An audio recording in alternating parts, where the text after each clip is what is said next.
Warning. This podcast features graphic content that may not be suitable for all audiences. Listener discretion is advised.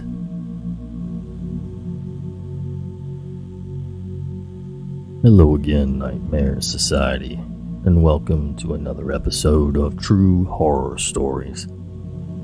To the reviewer SheDrivesZ, I hope you're listening because this announcement is for you.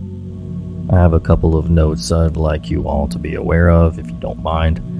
It's been quite a while since I've gone to look at reviews on Apple Podcasts, so I'll be doing some shoutouts for those, and since it would be a bit of a long list, I'm going to split it up. So if you don't hear yours called, it'll likely come next week. So I had a bit of an editing error in the week before last's episode with the volume, so I apologize for that. I had to rush that episode out, and clearly I missed something. So, my bad. So, upon looking through my Apple reviews, SheDrivesZ had left a low review and checked back later to see if things were fixed, and they had not been because I still had not seen the review yet. However, this episode I'm going to try to fix that. They seem to have an issue with not being able to hear very well, even with turning the volume up very loud. I'm going to try upping the general volume, so hopefully that helps being able to hear. I keep the volume levels bouncing in the yellow so that they don't clip, which is standard practices. And I've yet to really have anybody else complain about not being able to hear so much for that reason, but I wanted to try this out. This should not affect the voice to music balance issue in the previous episode, as it will be the overall volume. And so the music and voice should still stay balanced. But in case some of you others were having trouble with not being able to hear it play loud enough, I'm going to try this out. If for some reason there are audio issues in this episode in particular, if it's way too loud and distorting and clipping, which is it going way above the max volume, which will distort the sound, and you notice it, feel free to shoot me an email to nightmaresociety@gmail.com or send us a message over on Instagram. Now, it's been a while since I've done this, so here are some shout outs to the people who have been so very wonderful enough to head over to Apple Podcasts and take the time to leave us some stellar reviews. Some of you I may have called before, so if that's the case, enjoy the second round. I can't remember the last person that I shouted out to because it was so long ago. So, anyways, Mitch 53083, Stu the Moo, Carletta E, Taffo22, who I think I recognize from our Patreon, Christine Taylor, A.K. Trini, Boo Hiss Infinity, I Love Nightmare Society Heart. Thank you so much for your kind review. That was so very nice. We appreciate that. Kristen5929, Math Magician 93, J Buns, Little Smoky 77, Us 5 Kisslings, Marie Flowers, Jason 12744, and On Call Putts. Thank you guys so much for leaving us a great review, and we love you for that. As always, thank you so much to our newest Patreon member, Moontan, which is a pretty cool username in my opinion.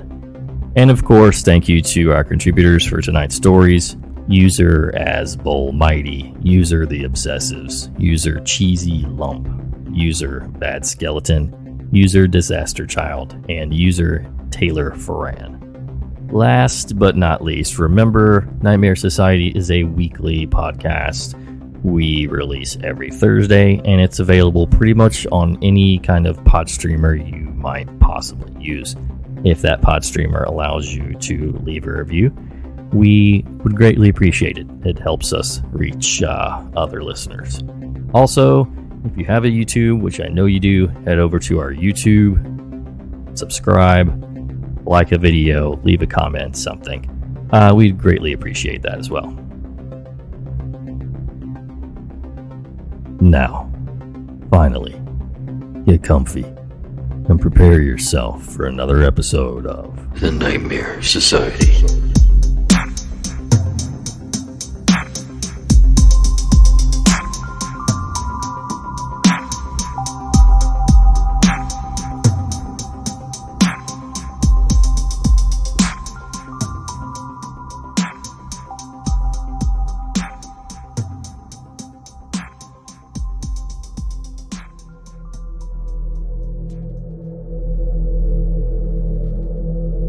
I'm a guy from the UK. I live in a town in Wales, albeit not the little villages most people imagine. My town is a popular holiday destination along the coast of Wales. It started when I was around 15 years old, so about 8 years ago. I was dating a girl from about 2 towns over. I would usually get the train to hers and back. However, this one night her family weren't supposed to be home, and we were kind of being watched by her brother, who was about 19 to 20, and was pretty chill. The plan was to stay the night. We were up late playing on the Wii, but her parents unexpectedly came home. I never got along with her mother, and the whole thing kind of heated, and I was kicked out of the house and told I could not stay over. It was about 2 a.m., and I didn't want to call my own parents and worry of waking them up. My mother is a very strict woman, so I began the long trudge home. It was roughly about an hour and a quarter worth of walking, so I was expecting to be home by around 3:30. I walked along the weird concrete bit just above the beach, not sure what it's called, and I stopped after about half an hour of walking, as there's a public toilet, which is kind of run down but also open 24 hours, and I was desperate. I was expecting it to be empty, or just have a homeless dude sleeping in it, but I was wrong. There was a guy using the urinal. This guy looked to be in his mid to late 50s maybe, a little on the overweight side but not extremely. He had gray, messy-ish hair, but other than that, he looked pretty normal. He definitely didn't look homeless. I remember he made a quick joke about something, but I don't remember what. I politely laughed, did my business, and left. After about another 15 minutes of walking, the weather had gotten pretty bad. It started to rain, and rain really heavy, and the wind was picking up. I seem to remember this was around November, so it was pretty cold. Anyway, so I'm walking and a car drives by, beeps, and pulls over just in front of me. I had assumed it was someone I knew, but couldn't think of who. Got to the car and the dude from the toilet was inside. He asked me where I was headed and I told him. He said that was a long walk and I couldn't be expected to walk all that way in this weather, and he offered me a lift. In hindsight, I probably should have refused, but the weather was bad and at the time he wasn't giving off any weird vibes. The drive took about 15 minutes, I think, maybe 20. The more I was in the car with him, the more I started to get vibes that there was something off about this guy. He was telling me his best friend was a 14-year-old lad who stays over at his place a lot, and they drink together. And if I ever wanted to join, I was welcome. He was asking me some really invasive questions as well. I don't fully remember what they were. I just remember it's not the kind of questions you would ask someone that you're just giving a simple ride home to. Anyways, we got to the street around the corner from my place, and I asked him just to drop me off there. I told him my house wasn't accessible by road, that I would walk the rest of the way.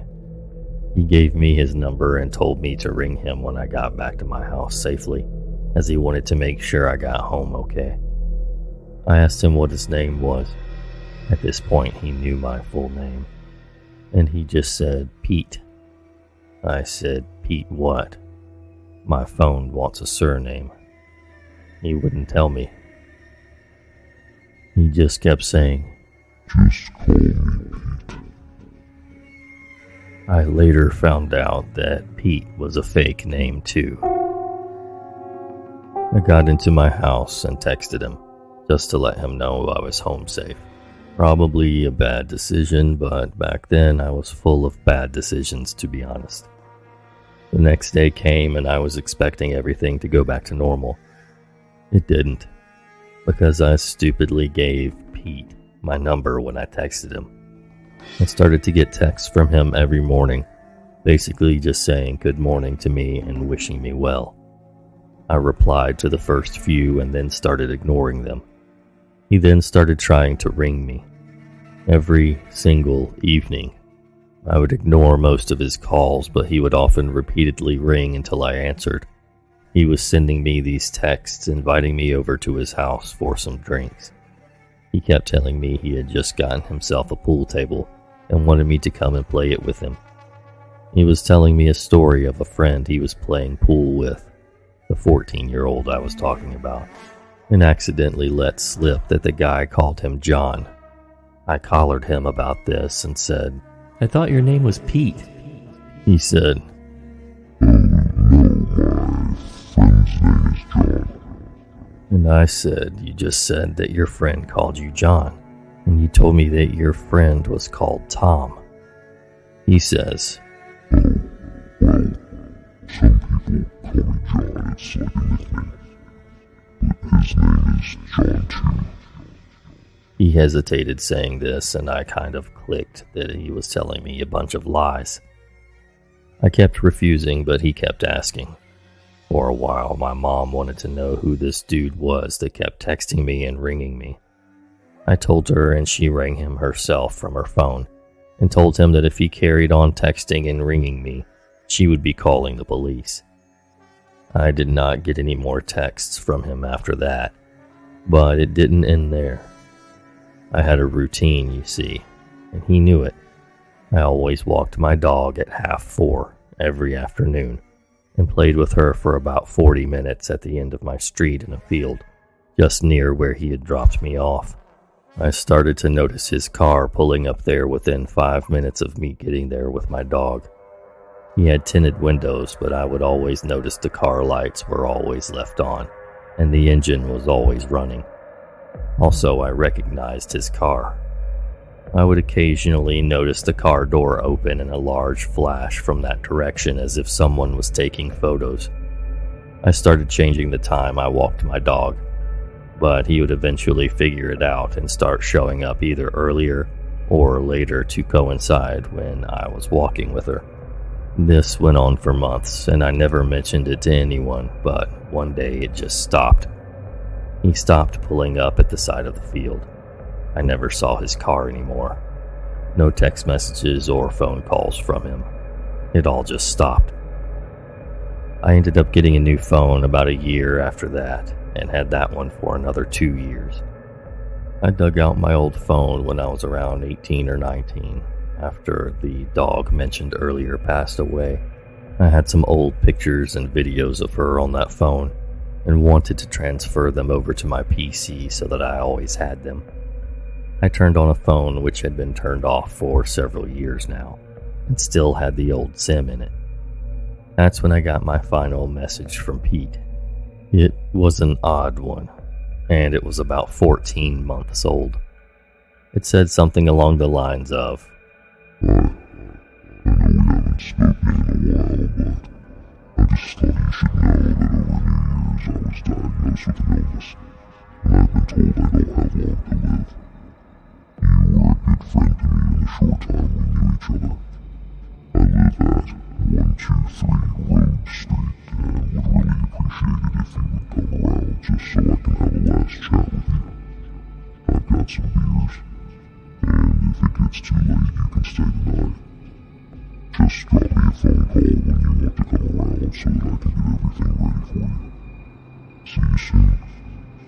I have no idea if Pete or John was genuinely ill or just trying to lure me to his house. I've never been to the address he sent me, and never responded to him, or heard from him since. I didn't reply to him, and that was the last time I heard from the guy. So, yeah. It may not sound crazy terrifying, but It had a very big impact on me during those years. So, Pete/John or whoever you were, let's never meet again.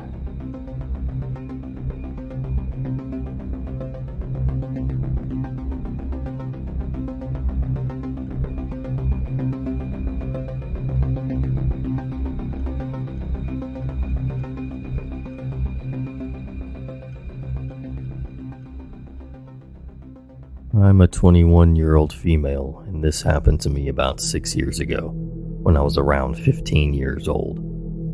I live in a relatively small town where everyone knows everyone. For reference, there were about 120 kids in my graduating class in high school. The town is so small that there's not a lot of ground to cover, so it wasn't unusual for parents to let their teenagers wander around outside with their friends. My friend from a different town had come over to my house because we were going to see my school's musical later that night. We decided to go wander around outside until it was time to go. She was from a different town, so she was unfamiliar with the area. I suggested we go down to my local train tracks because there's this cool cliff/overpass type thing where you can sit and watch the river. I had been to the train tracks with my friends many times before, and people my age used to hang out there all the time. This was sometime in early March, so it was still quite cold where I lived. Even though it was chilly, I remember distinctly that I wore flip-flops for some reason, which is important for later.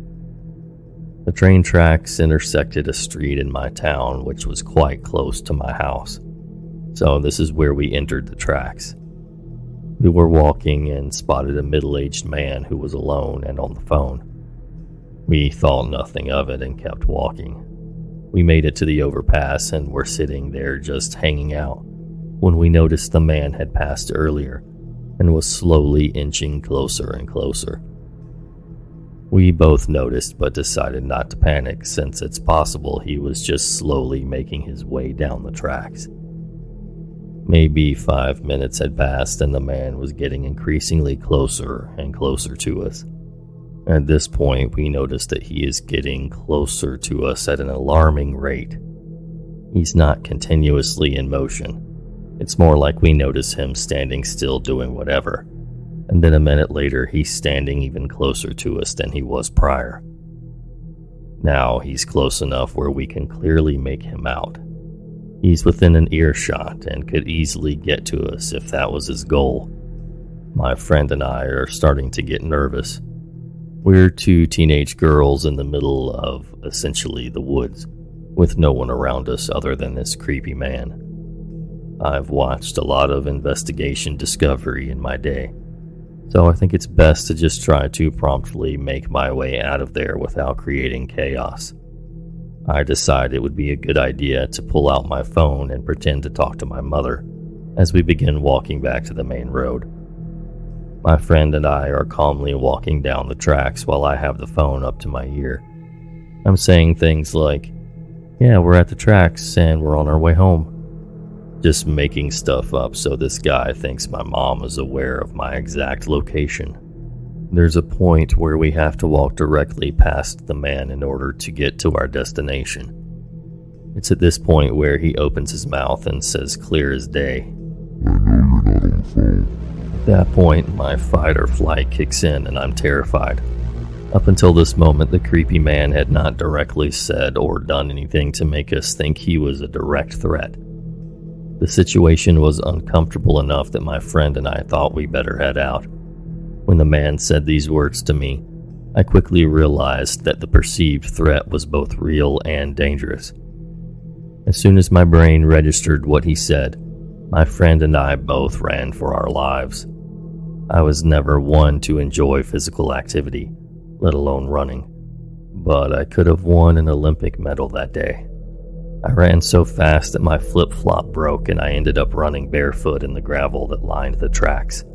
I was so scared that if I looked back, I would see him running after me, so I just didn't. When I finally began running out of steam, I quickly looked back and saw the man standing right where we had left him. He did not run after us, but I couldn't shake the fear of turning around and seeing him chase me. When we finally made it to the main road, I quickly called my mom and told her what happened. She was conveniently driving down the exact road we were on and pulled up about 2 minutes later and took us home. My friend and I had never been so scared in our lives. I haven't been to those train tracks since, and to this day I still think about the man who knew I wasn't on the phone and what his intentions were that day. This story reminded me of the still unsolved Delphi murders. Quite the close call.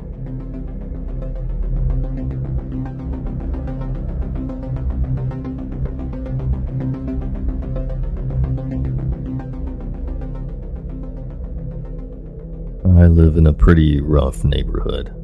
I have 4 other housemates, but they are all away for the festive season. We're all students. At Christmas, I was gifted one of those Ring doorbells that has a camera. I attached it to the frame outside my door, which looks towards an old pub.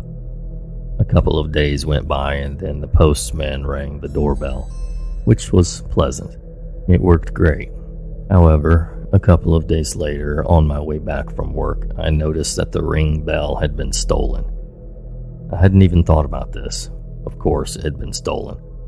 I was annoyed, but I wasn't surprised. This is where it gets creepy, though. Last night, the doorbell rang through my phone. It was very late, and I was still alone in the house.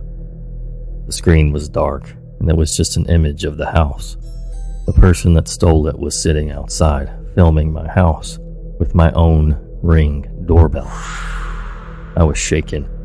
The area is rough, and I've been assaulted and robbed once before. The image quickly turned black as if the culprit had placed the doorbell back in their pocket. I peered out the curtain at around where I thought the person had been filming the house from, but no one was there.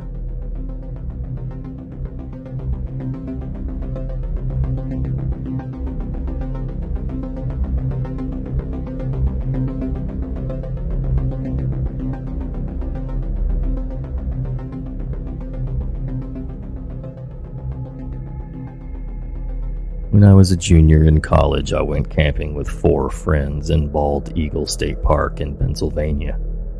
We had a reserved campsite that was pretty remote, pretty deep in the park, way up on one of the mountains, not near any of the other campsites.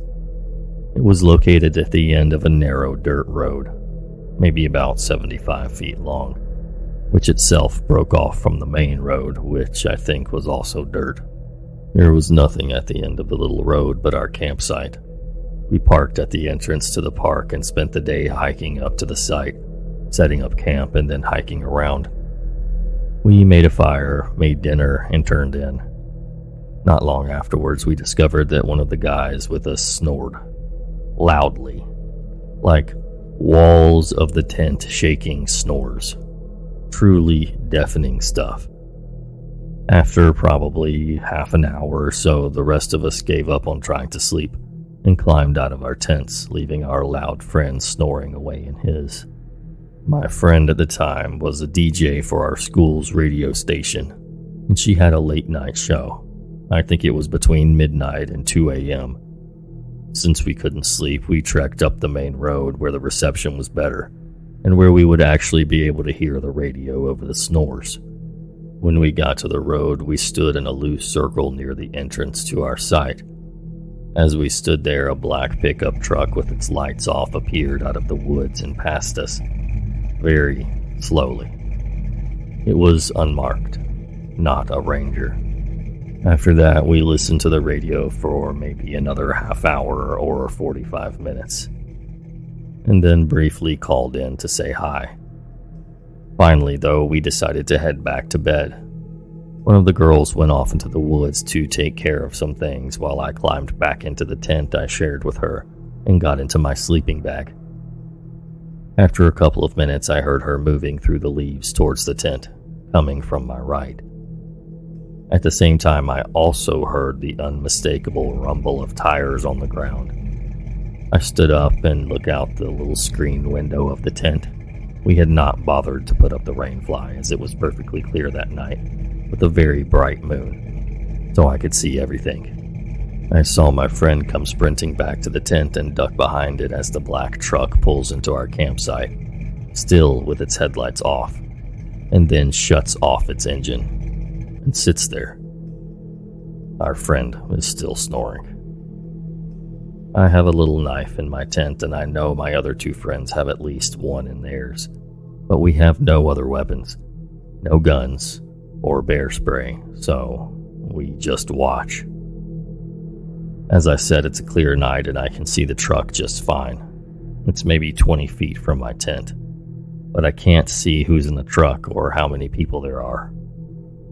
Nothing seems to move inside the truck. I still remember the metallic clunk sounds as the engine cools off. I honestly have no idea how long I just watched it.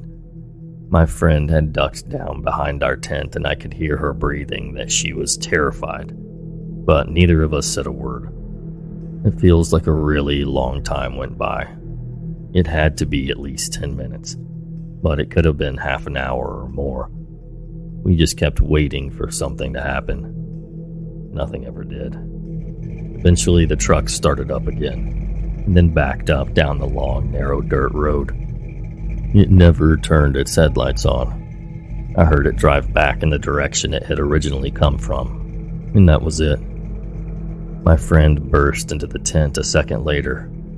Now we're all talking. Did you see that? Holy shit. Oh my God, But that our was friend crazy. is still asleep. Eventually, we just went to bed. We packed up and headed out in the morning as we had planned. And yes, we checked with the park and they do not own any black, unmarked SUVs. Nor did any ranger come to check on our site that night.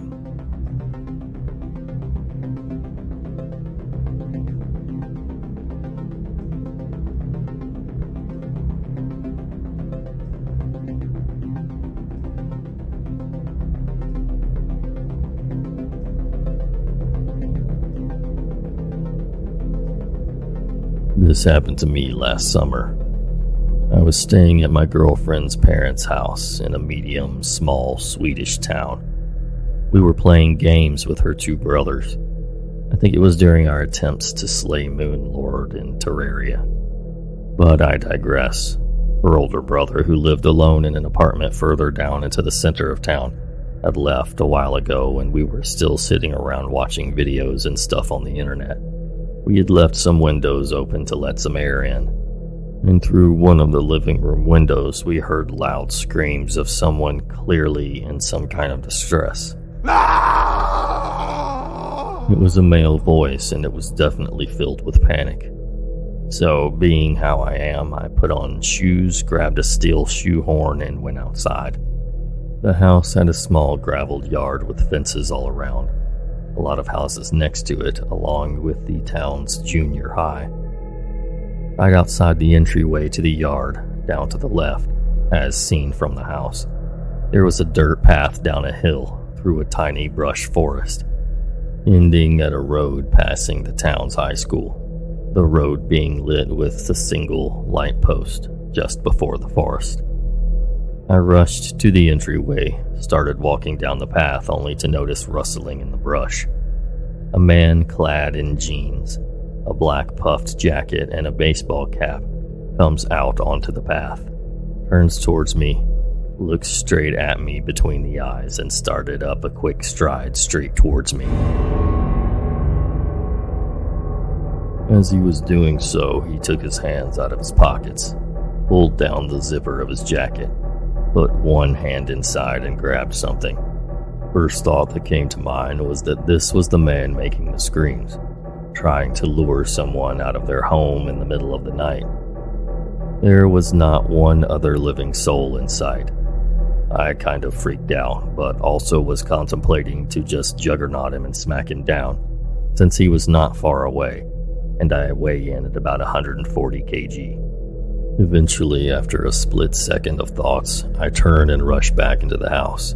The lights were already off inside, so I stood inside by a staircase and peeked out of a window. I saw the man coming up by the entryway, looking around and slowly sneaking into our yard. Then suddenly some other people popped up further away down the road between the house and the school. They shouted something and the man stopped, turned, went towards them, and disappeared.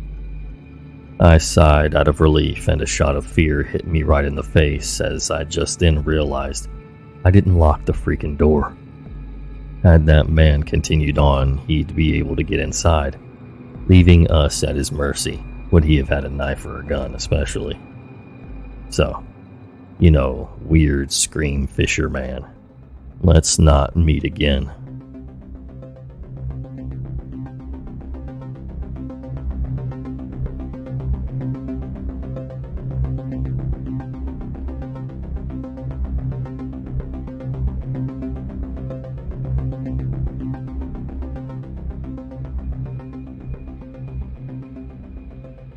I lived in Japan for around 10 months a couple of years back as a part of a study abroad program as my placement year for university. I lived in Hiroshima, and pretty much every Japanese person I met was exactly how you would expect them, generous and respectful. All except this one old lady who just so happened to live in the apartment next to me. It was about a month after I'd been in Japan, originally from Northern Ireland. So it was quite an adjustment to make when our group of gaijins decided we were going to go to the Saijo Sake Festival.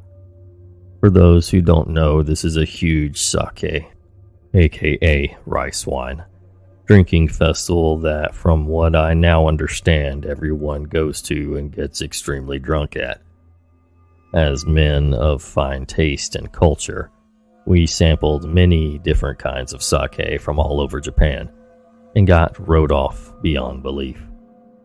Then we all got on the train back home to our apartments. I can't remember crap, apart from calling my girlfriend at the time and passing out on my futon.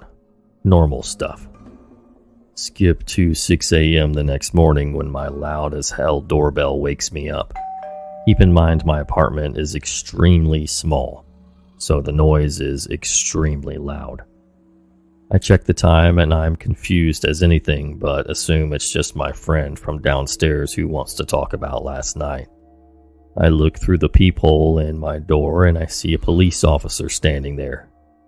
First thought that goes through my mind is, Taylor, what the hell have you done when you were drunk last night? But at the same time, I was so sure I just fell asleep right away. I talked to the dude using a translation app and he basically tells me there's been a noise complaint. Strange, considering the fact all I did was make a phone call and fall asleep. Anyway, the guy sees how confused I am and just kinda sees there must have been a mistake and leaves. I'm honestly still drunk and just super confused, but the day carries on as normal. The next morning at 6 a.m. the doorbell rings. I already kind of assumed what it was going to be this time. And what do I see through the peephole? 2 police officers. Same conversation goes down and I convince them that there's been no noise. I literally walk them into my apartment to show them how I fell asleep watching Netflix.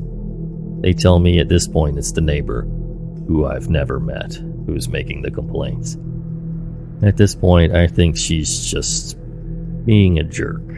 Or maybe racist. I asked the guy at my university who takes care of all the foreign students about this, and he tells me that I'm getting moved apartments to a room on the floor below. I'm pretty angry because I just settled into my new space, but whatever. He plans on coming tomorrow morning with the landlord to move my crap out and check out that my new room is okay. Ever get it when you get woken up by something in the middle of the night and it really messes with you? I went to sleep on good time that night, in prep for the people helping move my stuff out. So naturally, at 3 a.m. I'm fast asleep. Then, suddenly...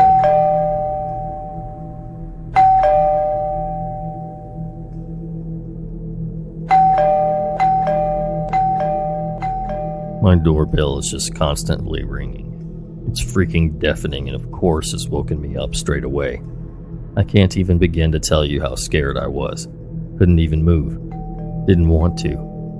After about a minute of what felt like an incessant noise, complete silence, I make my way over to the front door to look through the peephole and I see nothing. But I just know it's this psycho, freaking crazy neighbor. Nothing else happens that night and I eventually go back to sleep. I wake up the next morning still kind of shaken, but it's cool because my boys are coming around soon. I keep walking around the front to check if they're downstairs and quickly close my door behind me because I don't know what this woman will try if she sees me. I walk into my room and the sliding door to my balcony is open. And there I see her for the first time. She literally wrapped her freaking body around the fence that separates our balconies while still keeping her footing on her side and is just staring right at me. We stare at each other for a second and then she quickly whips back around onto her side. Literally 2 seconds later, my doorbell rings and I'm just like, no, that's not possible. This is some demon shit. I'm so fucked. Thank God it turns out to be the people to help me move my stuff, and I tell them what's up and hastily move downstairs to my new room. Outside of her turning up at my new room once and asking if the police had come there, I was able to avoid her from then out. I guess the police decided to start ignoring her calls. So, crazy old lady, let's never meet again.